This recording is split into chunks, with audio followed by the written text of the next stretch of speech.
This is where the story gets really interesting. Ultimately, of course, they succeed. Pampers becomes the largest brand in P&G's history, the first brand to get to $10 billion in revenues per year, but it's not an overnight success, anything but.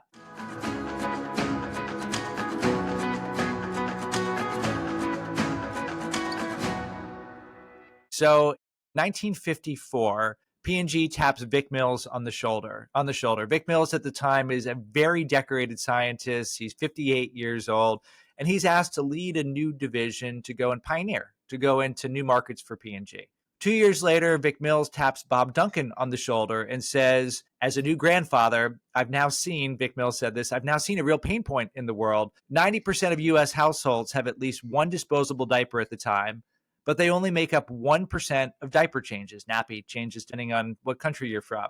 The reason why is the product quality was super low. So P&G had an idea. Let's come up with something that is a very affordable but high quality solution in the disposable diaper space. This is where the story gets really interesting. Ultimately, of course, they succeed. Pampers becomes the largest brand in P&G's history, the first brand to get to $10 billion in revenues per year, but it's not an overnight success, anything but. 1958, the first test market fails for technological reasons. In hindsight, maybe the idea of two-part diapers where you've got plastic pants that go around the diaper was a bad idea to test market in the state of Texas in August. One researcher said we subjected children to the equivalent of a Turkish bath. 1960, they fail again. This time they fail because the price point is wrong. The idea was we're going to price at a little bit of a premium to established products. That's not what the consumer wants. They want something that is cheaper than established products. Test market 3 in 1962 fails because they're not marketing appropriately. Finally, in 1964, they succeed, though it takes them longer than they think. So they still have to fine-tune things, but enough there to say, let's go, let's launch this in the United States and then ultimately the world.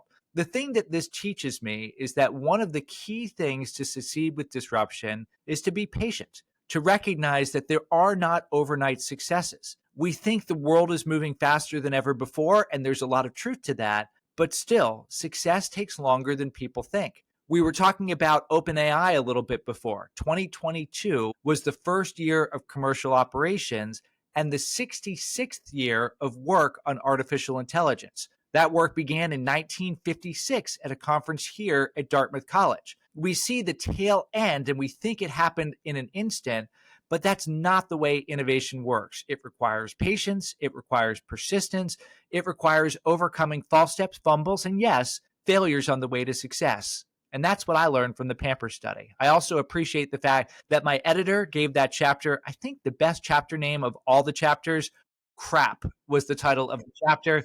That was a Kevin Evers special. That was not a Scott Anthony joint. I just love the stories. It reminded me of Febreze in terms of the winning value proposition is not what they initially thought it to be. And shall we say sleeping well at night was a great part of the story. But I'll let the readers pick that up when they get to the book. Just as a side note, Febreze, one of the people behind Febreze, Carl Rahn, is a good friend of mine and one of the people who read early versions of this book. He's mentioned in a footnote or two.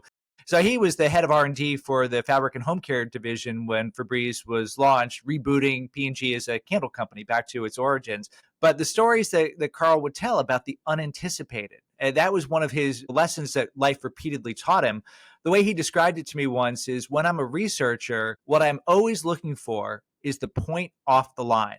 When I see a point on a line that continues a trend, that's boring. I didn't need to do the research. It actually hasn't taught me anything.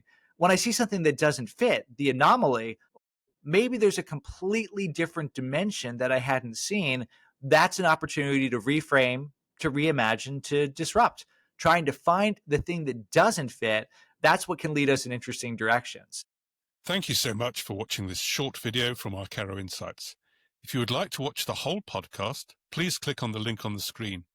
If you enjoyed it, please hit the subscribe button now. Even better, share it with friends. They'll thank you for it.